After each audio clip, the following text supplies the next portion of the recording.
Since a friendless teen lives a monotonous life, she decides to accompany a man, hoping to gain a friend. However, their relationship takes a dark turn, leaving her with a trauma that will haunt her forever. One night, at a store in Italy, Nadia purchases a scratch card to try her luck, but she's unaware that Brando and his uncle are checking her out. The following day, after school, Nadia returns to the store, where Brando initiates a conversation with her. He asks her what snacks she'll have, and Nadia hesitantly tells him that she wants an ice pop. Delighted at her response, Brando urges her to pick one because he offers to pay for it, which she gladly accepts. After she has chosen the flavor she wants, Brando doesn't leave her alone. Instead, he invites her to take a walk with him. Outside, Brando is curious about Nadia, particularly if she lives in the area. Nadia confirms that she's a resident, but Brando can't help but comment that he has observed that she's always alone. He wonders if she has any friends, but Nadia denies it, explaining that people her age irritate her. Moving on, Brando asks if she's in school, which she confirms by informing him that she's currently in her third year at the hotel and catering school. He's surprised by the information because he has attended the same school. He jokes that he'll sell his waiter's shoes if she needs them, but Nadia remains silent. With Nadia's dismissal, Brando informs her that he actually dropped out of school. Now, it's Nadia's turn to show interest in what he's focusing on in his life. Brando reveals that he frequently changes jobs, but he enjoys helping his uncle at the repair shop sometimes. Due to Nadia's silence, Brando decides to invite her to accompany him to his house, as he promises to show her a gun his uncle owns. He entices her by highlighting that the firearm is an Astra Cub, which he claims costs a fortune due to its rarity. Later, in Brando's residence, he proceeds to make a suggestive comment about Nadia's jeans, but the clueless teen thinks he's just complimenting her. As a response, she shares that it's old, and she can't remember where she purchased them. Realizing that hinting his desire to bed her is futile, he just invites her to check out his uncle's gun. Brando leads her to a room and proceeds to retrieve a box that contains the prized weapon. He boasts that it's the smallest gun in the world, and he excitedly hands it to Nadia so she can check it herself. At first, she's interested, but when she examines the gun, she feels indifferent about it. After Brando returns the gun, he tries to touch Nadia, but she rejects his advances. She pleads with him that they should leave, but Brando refuses because he's yet to claim her. He coerces her to agree to do the deed, stressing that they have the place all to themselves. Uncomfortable, Nadia reiterates her disagreement with sleeping with him, but her response only upsets him. He accuses her of being experienced and makes it appear that she's just playing hard to get. In the end, Brando resorts to threatening to shoot her using the gun, frightening her. Nadia tries to escape, but he slams her to the wall and orders her to submit to him. Before he takes advantage of her, Brando heads to the living room and turns on the television. He sets it at a high volume to drown out the screams of help Nadia might produce. Shortly after the deed, Brando orders Nadia to keep their encounter all to herself. If Nadia refuses to cooperate, he threatens to involve his uncle and his friends in teaching her a lesson. His threat terrifies Nadia, so she simply gives him a nod of acknowledgement. Back home, Nadia contemplates confiding to her mother, Monica, about her traumatizing experience. Eventually, she sets her plan aside because she is afraid of Brando's threats. Instead, she just takes a bath in hopes of cleansing herself from his filthy touches. Then, she joins her family in eating their dinner, but Nadia's appetite isn't present. Suddenly, a loud knock disturbs the silence in their house, and Nadia becomes terrified that Brando might be their visitor. Much to her relief, her sister, Emanuela, enters their room accompanied by their mother. Emanuela announces to her family that she's now employed, which makes her parents happy for her. She notices that Nadia remains silent, so she approaches her and comments that she's in her own world again. Unexpectedly, Nadia hugs her tightly, for she's longing to seek comfort. The following day, Nadia spaces out in her class as the event yesterday continues to haunt her. That's why, when she's changing for her waiter uniform, she forgets to bring her shoes. Her classmate warns her that an incomplete uniform will result in exclusion from the lesson. Despite this, Nadia is confident that they'll let it slide since it's her first time committing a mistake. During the lesson, the instructor questions why Nadia isn't wearing the required shoes. She explains that she has left them at home, but he forbids her from joining their class, much to her disappointment. On her way home, Nadia finds a vacant seat on the bus near two gossiping women. She decides to take it, but she feels uncomfortable when she hears them talking about their experience making love. Their topic reminds her of the night Brando took advantage of her. Hence, she proceeds to get off of the bus immediately just to get away from them. One day, At a different cafe, Emanuela wonders why she chose their current location, especially since she prefers the one in their neighborhood. Nadia lies that she doesn't like it anymore, but in reality, she's trying to avoid Brando. Moving on, Emanuela asks her if their mother worries why she doesn't stop by their house that often. Nadia assures her that Monica remains calm since she still visits them. While the siblings are conversing,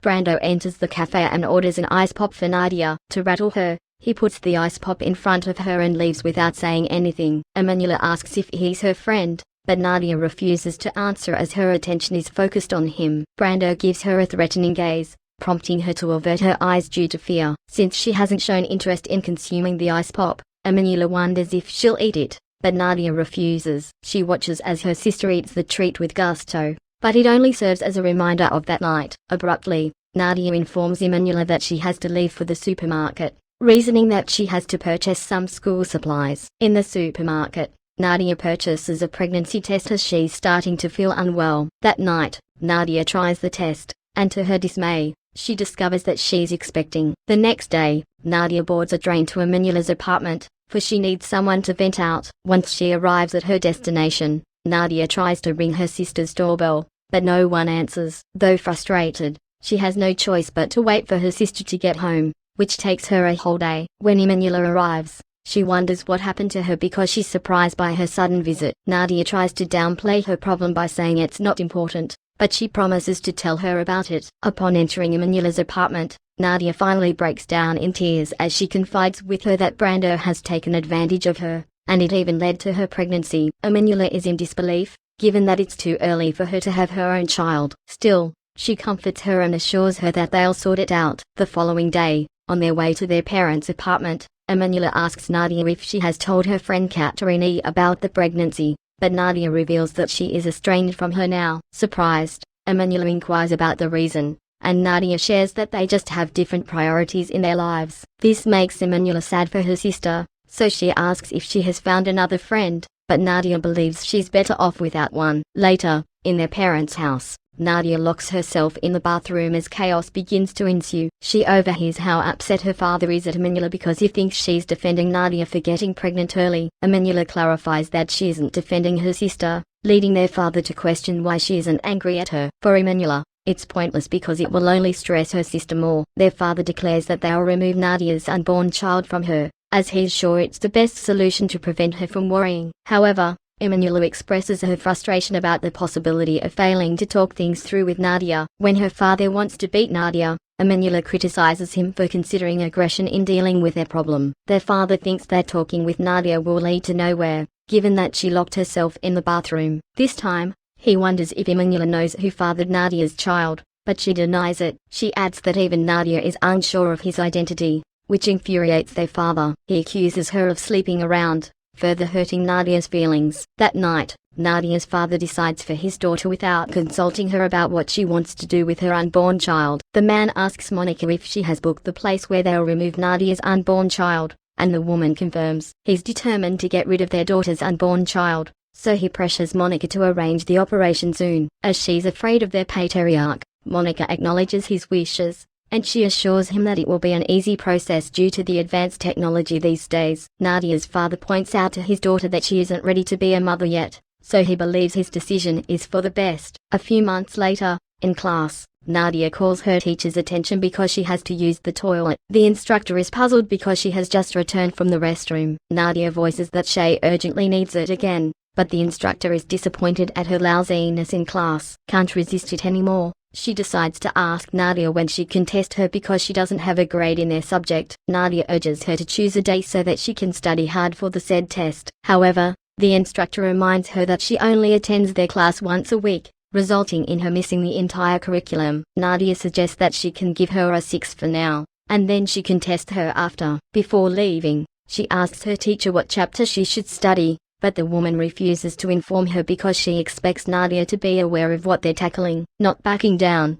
Nadia insists she has notes for them, but the woman simply ignores her, thinking their conversation is going nowhere. Irritated, Nadia goes to the restroom, which exposes her pregnant belly to the class and makes her the focus of her classmates' chatter. When Nadia returns to class, she starts to open the package of her biscuit, and the noise attracts the instructor's attention. She informs Nadia that she gave her a bad mark, leading her to question her decision. The instructor reprimands Nadia's disruptive behavior, which, in her book, deserves such a consequence. Overwhelmed, Nadia lashes out at her teacher, emphasizing that she has problems she's facing right now. Later that day, Nadia attends an antenatal class by herself to prepare for her child's birth. In the evening, a classmate offers to take Nadia to the bus stop because she fears she'll get drenched in the rain. Nadia doesn't want to burden her and her husband, so she lies about having an umbrella in her backpack and that she has someone to pick her up. Once the couple leaves, Nadia wears her hoodie and steps into the rain, a price she pays for being prideful. One day,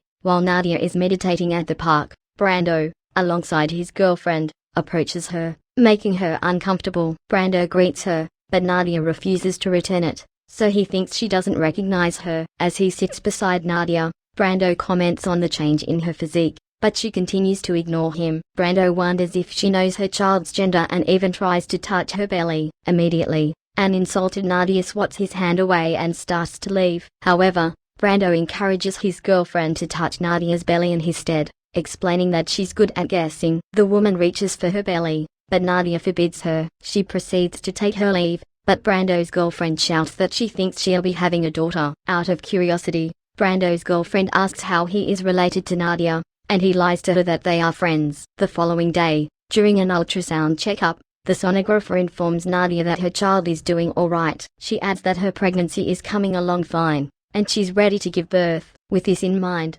Nadia is delighted, especially since her diligence in attending her antenatal classes is fruitful. She then asks a sonographer about her child's gender, and the woman reveals that she'll be having a son. Back home, Nadia inquires Monica if she experienced pain when she gave birth. Monica shares that she had trouble birthing Emanuela, whereas Nadia's birth was the easiest for her. This time, Nadia wonders what she'll bring to the hospital, and Monica advises her to prioritize her hygiene materials. She also recommends that she take a book with her for leisure. Nadia is worried about who will take her to the hospital, so Monica promises her that she and her father will. The next day, after attending her antenatal class, Nadia returns home and heads to her room, but she's surprised to find a crib beside her bed. She finds it unexpected, given that her parents are against her pregnancy first, which makes her emotional. One night, Nadia awakens from the discomfort she feels from her pregnancy cramps. At first, she tries to sleep it off, but the pain is starting to turn severe. She realizes that she's about to give birth,